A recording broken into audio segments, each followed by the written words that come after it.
Bueno, ¿qué tal? Buen día a todos. Yo soy la doctora Giselle Herrera Martínez, trabajo en el Hospital de Clínicas, soy médica especialista en psiquiatría y hoy vamos a ver la clase de intersubjetividad y control. En los temas pertenecen al libro Cerebro y Salud Mental del doctor Luis Ignacio Brusco. Pueden conseguirlo para releer el material y también, por supuesto, continuar la cursada con el material de lectura oficial que se encuentra en la página de la cátedra. Voy a compartir la pantalla.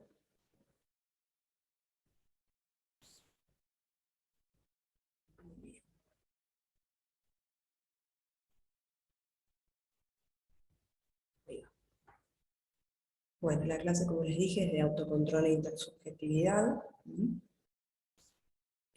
¿Con qué está relacionado o la importancia que tiene, ¿sí?, la toma de decisiones? Tiene que ver con la función final de nuestra conducta, con el para qué, ¿sí?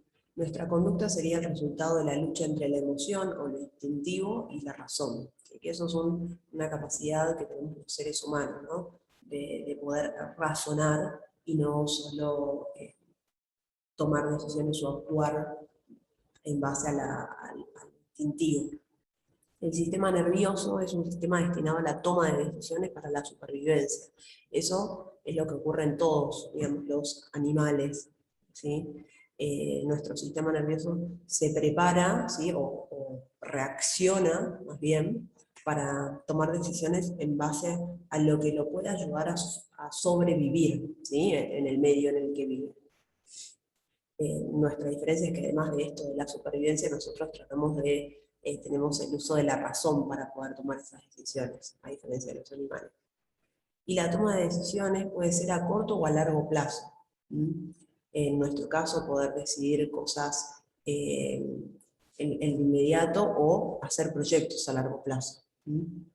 Es más compleja y desarrollada al final del desarrollo de la persona, pasado los 20 años. Es decir que, obviamente, si bien el ser humano en la infancia puede tener y hace uso de su capacidad de toma de decisiones, los niños no tienen esa capacidad tan desarrollada como si un adulto que puede, digamos, elaborar su decisión en base a diferentes parámetros o factores y hacer de esta toma de decisión un proceso mucho más complejo.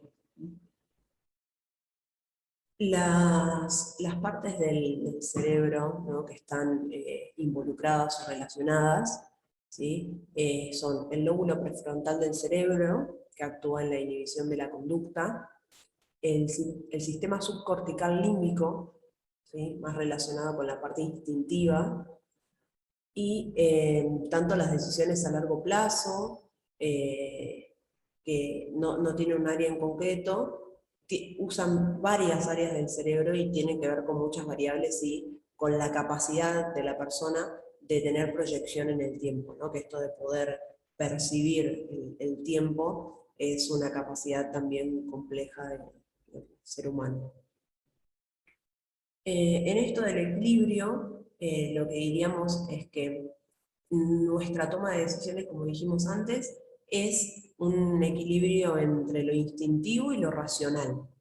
Si los instintos primitivos de supervivencia, más parecidos a los animales, superan al del control y de la inhibición, se da una presencia mayor de un cerebro primitivo, ¿no? Entonces, ese tipo de cerebros que reacciona o decide más en base a lo emocional o instintivo, está más relacionado con aparición de conductas adictivas, impulsivas, agresión, miedos, impulsos sexuales descontrolados o una alimentación anormal, perdón. La diferencia sería que nosotros, cuando estamos un poco más evolucionados, tenemos mayor desarrollo de nuestra capacidad inhibitoria, ¿sí?, y también de la toma de decisiones racionales, para controlar, ¿no? Para tener más autocontrol sobre lo emocional, ¿no? Sería, bueno, poder decidir frente a una situación que nos enoja, que nos da bronca, ¿no? Por ejemplo, tratar de controlar esa parte emocional y a pesar de, por ejemplo, como la foto superior, no sé, estar enojado en el trabajo, uno no va a terminar reaccionando y romper todo, romper la computadora por el enojo o esa parte como un poco más emocional, sino que va a tratar de pensar en las consecuencias, tanto a corto como a largo plazo, no sé, por ejemplo, bueno, voy a tener que pagar lo que rompí del trabajo, voy a tener que después dar una explicación de por qué rompí esto y encima es posible que me puedan echar, ¿no? Entonces, esa capacidad de poder tener en cuenta todos los factores y variables hace que sea el nuestro un cerebro más evolucionado y que pueda ver los pros y los contras frente a cada situación y poder definir y hacer la toma de decisión más favorable para el ser humano, ¿no? Por eso nuestras tomas de decisiones son mucho más complejas. Digamos, antes quizás, o uno lo piensa en lo primitivo, el animal tenía que pensar, bueno, a ver, me quedo quieto ante la posibilidad de un ataque de otro ser vivo del reino animal o corro, ¿no? Y eso como que va un poco más a la supervivencia. Nosotros tenemos un montón de factores en nuestra vida en sociedad que hacen que nuestras decisiones quizás sean un poco más complejas o no tan claramente solo de supervivencia. Hay un estudio, ¿sí? Que se hizo en la Universidad de Columbia, ¿sí? Que se realizó con niños. ¿Sí? En el capítulo habla y cuenta un poco sobre este estudio, que se realizó en pequeños, haciéndolos entrar en una habitación y mostrándoles que si ellos querían podían acceder a comer una golosina. ¿Sí? Pero que si ellos tenían la capacidad de esperar, de aguardar, podían tener más golosinas, pero se los dejaba solos alrededor de 15 minutos y les decían, bueno, cuando volvemos y vos no te comiste esa, vas a tener más, ¿no? Entonces, este test, que se llamaba el test de la golosina, lo que vio es que si estos niños podían esperar, digamos, tener el suficiente autocontrol en pos de obtener una mayor recompensa, ¿sí? Como que estos nenes podían ya a corta edad evaluar que si controlaban sus impulsos más instintivos emocionales, que sería bueno satisfacer esa necesidad de hambre o deseo de placer inmediato al comer una golosina, si podían digamos, autocontrolarse y esperar esa gratificación, pues de conseguir un poco más después, estos niños, que se los llamaba como niños esperadores, se vio que tenían más éxitos en su vida adulta que los que no tenían esa capacidad de autocontrol, ¿no? Aquellos que, bueno, no me importa que después pueda conseguir más, me como, busco lo inmediato, ¿no? Y me como la golosina, digamos, no tenían tanto éxito como aquellos otros. Entonces, digamos, hay varios estudios que hablan que más que el ego, el éxito está vinculado con la capacidad de autocontrol, ¿no? La limitación de los impulsos entre provocaciones y así esa persona obtendría mayores satisfacciones ante una tarea determinada. El autocontrol de pulsiones, esto de poder controlar el deseo, esta satisfacción un poco más inmediata, es clave en la toma de decisiones y la conducta. Si hay una alteración en el sistema de recompensa, esto se ve afectado, como por ejemplo en las adicciones o en el juego patológico. Las sustancias, por ejemplo, psicoactivas, afectan enormemente el sistema de recompensa, generando estímulos muchísimo más altos que aquellos estímulos normales o habituales, ¿sí? Por ejemplo, el comer genera un estímulo en nuestro sistema de recompensa, es algo que a todos nos gusta y nos gratifica, ¿sí? Así como otras necesidades básicas como pueden ser las relaciones sexuales. Ahora, las sustancias psicoactivas muchas veces generan un aumento en la dopamina, ¿no? Que en esto estaría vinculado al sistema de recompensa, increíblemente mucho mayor que estos estímulos naturales. Entonces ahí se genera un desbalance del sistema de recompensa en el cual ya las situaciones habituales, como decíamos, comer, dormir, ya no generan placer. Entonces hay una necesidad y comienza, ¿no?, el problema de la adicción en la necesidad, ¿sí?, del volver a repetir el consumo de esa sustancia para volver a sentir ese estímulo de placer.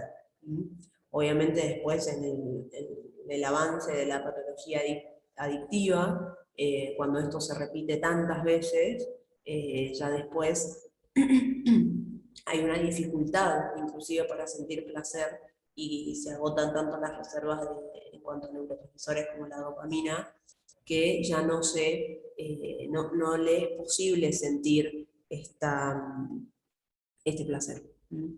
Tanto la ciencia como la medicina legal estudian la afectación de la toma de decisiones por las sustancias psicoactivas, ¿sí? Porque de alguna manera antes se pensaba algo de esto, ¿no? De, bueno, en realidad uno es libre de elegir si consume o no consume, pero cuando se transforma en una adicción, entonces la persona no está queriendo o no tiene la voluntad para dejar la sustancia. Y la verdad que eso es bastante relativo y justamente en esto ambas ciencias tratan de estudiar realmente cuáles son los factores implicados, ya que digamos, uno no tendría tanta libertad de elección, siendo que hay sistemas a nivel cerebral que están condicionados para continuar con el consumo problemático de sustancias, ¿no? Digamos, cuando el cerebro, como les digo, de una forma condicionada, pide, necesita, por generación de tolerancia y luego de adicción, impulsividad y compulsión, a continuar el consumo de esa sustancia a pesar de la toxicidad, ¿no? Entonces, justamente se estudia si hay realmente libertad de elección, ¿no?, en estos estados ya bastante patológicos y crónicos de consumo.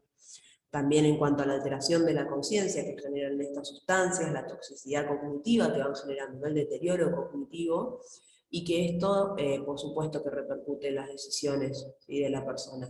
Y obviamente la medicina legal también estudia las consecuencias o la implicancia que eso puede tener en el ámbito civil o penal. Piensen que todo esto, hay muchos casos mediáticos muy reconocidos, incluso que en el último tiempo se han podido ver. Bueno, el otro capítulo que habla de la intersubjetividad, y que también está un poco en relación, habla y nos presenta un poco lo que fue el estudio del doctor Giacomo Rizzolatti, que fue profesor de fisiología en el Departamento de Neurociencias de la Universidad de Parma. ¿Sí? Este doctor recibió un montón de premios, ¿sí?, por sus hallazgos científicos, y una de sus investigaciones más importantes, porque él investigó mucho en áreas sobre la rehabilitación y el aprendizaje, pero una de las más importantes tenía que ver con el estudio en macacos, ¿sí?, donde lo que él pudo ver es un tipo de neuronas que se activaban, que tenían que ver con el sistema motor, que se activaban al realizar el movimiento, pero también al observar cómo otro macaco hacía ese mismo movimiento, ¿sí? Estas neuronas, que son las neuronas especulares o en espejo, ¿sí?, se ubican predominantemente en el área premotora y en el área parietal posterior, ¿sí? También estaban representadas en áreas sensoriales y del lenguaje. Lo interesante de estas neuronas es que justamente no son solo motoras, ¿no? Entonces, las teorías sugieren que están implicadas en el aprendizaje motor, en la empatía, en el reconocimiento de las emociones del otro, en el lenguaje y en el comportamiento social, ¿sí? Estas neuronas justamente controlarían mucho más que las acciones y la parte motriz del ser humano. Justamente su rol es importante en la percepción y en el entendimiento del mundo que nos rodea. Como no son puramente motoras ni puramente sensoriales, se las denomina o se las caracteriza como bimodales. Y de alguna manera estas neuronas en espejo estarían muy implicadas y son fundamentales para poder comprender los movimientos de los otros, las acciones de los otros y eventualmente las intenciones de aquellos con los que se interactúa, ¿sí? O sea, más allá de poder realizar esto que tiene que ver con la imitación de un movimiento, ¿no? Por ejemplo, yo veo cómo el otro saca la lengua, ¿no? El bebé ve cómo uno saca la lengua y el bebé hace lo mismo. Ve, comprende, percibe ese movimiento e intenta hacer lo mismo. No es que alguien le enseñe al bebé cómo tiene que hacer para mover los músculos de la lengua y poder exteriorizarla, sino que justamente ahí se ve que es un proceso mucho más complejo de imitación y se trata, este estudio un poco lo que trató de pensar y de ver es qué áreas estaban un poco más vinculadas con este proceso que es tan complejo, ¿no? Y a su vez, esta cognición social que tiene que ver con sentir y poder hacer consciente de lo que le pasa al otro, que terminaría siendo incluso aún, creo, mayor complejidad todavía, estas neuronas también estarían involucradas, ¿sí? Y que de alguna manera tendrían relación con lo que se habla de la teoría de la mente, que es poder entender lo que le pasa al otro, ¿no? Identificar con lo verbal, con lo no verbal, con los gestos, con la cara, con la emoción, con el énfasis, la tonalidad en que el otro me dice algo, si está enojado, si está triste, si está contento, ¿no? Y poder entenderlo. De esto habla la teoría de la mente. En los trabajos donde se ha desarrollado, que son los trabajos pioneros de Premack y Woodruff, se refiere a la habilidad para comprender y predecir la conducta de otras personas, ¿no? Más allá de poder entender esa parte de la emoción, también poder pensar, bueno, si se enojó, quizás no va a hacer esto que le estoy pidiendo, ¿no? Por ejemplo, eso sería poder predecir una consecuencia en base a la emoción que yo estoy pudiendo percibir del otro, ¿no? Y también poder predecir sus intenciones, las emociones y sus creencias, ¿no? Al principio este término se llevaba confinado al estudio de la primatología y la etiología del autismo, ¿no? Y se proponía un poco que la causa de los trastornos del TGD, ¿no? De los trastornos generalizados del desarrollo, era una ausencia de la teoría de la mente, ¿no? Donde justamente, que hoy en día digamos, es una de las características de los niños con TGD, que hay mucha dificultad para poder comprender la parte emocional del otro, ¿no? Entienden de forma muy concreta, no les gustan las ambigüedades. ¿Por qué? Porque les cuesta comprenderlas, ¿no? Entonces, de alguna manera se supone que hay dificultad en la teoría de la mente, en estos trastornos, ¿no? Pero en los últimos años también se dieron muchos estudios y que este concepto es muy complejo y que no solo está afectado en los trastornos del espectro autista, sino en muchas otras patologías. De alguna manera podríamos pensar, ¿no? Yendo un poco en esto de otras patologías, que justamente, yendo al tema anterior y en cuanto a las adicciones, también las lesiones y en diversas áreas del cerebro, la dificultad para la inhibición, el descontrol, los impulsos, la mayor tendencia a la agresividad que se va dando, y la afectación de diversas áreas del cerebro hacen que la persona con uso problemático de sustancias, a lo largo de la enfermedad y en el avance de la misma, tenga mayores dificultades para poder empatizar con el otro, para poder entender, ¿sí? Comprender algo de la emocionalidad del otro, ¿no? Entonces, en esas patologías también de alguna manera se ve afectada y bueno, hay algunos estudios. En cuanto a Roy Mukamel, que es de la Universidad de California, también es otro investigador que detectó neuronas en espejo en el hipocampo y en la zona premotora del ser humano.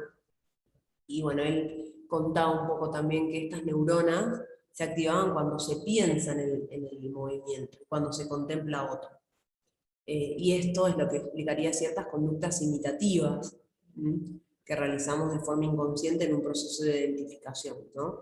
Por ejemplo, esto que les decía, ¿no? O sea, cuando el bebé empieza a sacar la lengua porque los padres lo miran y le sacan la lengua, ¿no? Ahí hay una imagen justamente de una nena imitando a su mamá, agarrando un teléfono celular o algo que pareciera un teléfono, haciendo como que habla también, ¿no? por un móvil, y entonces estas neuronas estarían, ¿no? activas y serían fundamentales para este proceso de conductas imitativas, ¿no? de apercibir, de aprendizaje y de realizar la imitación, ¿sí? Que se da sobre todo en los niños. Desde la identificación motora, la imitación a la empatía, ¿no? Poder hablar no solo de lo motriz, la imitación, sino también la parte de cognición social y emociones, puede pensarse que estas neuronas especulares, las neuronas en espejo, nos influyen y determinan muchos patrones afectivos y decisiones motoras futuras, ¿sí? O sea que hay mucha relación entre estas neuronas en espejo, ¿sí? El aprendizaje, la imitación y por supuesto, en cuanto más desarrollemos este sistema complejo de tomas de decisiones, también va a verse influido y en este sistema tan complejo que tiene que ver con la toma de decisiones en los seres humanos. Así que bueno, esto fue un poco la clase de hoy. Cualquier cosa pueden escribirnos al mail. Les dejo un saludo. Gracias.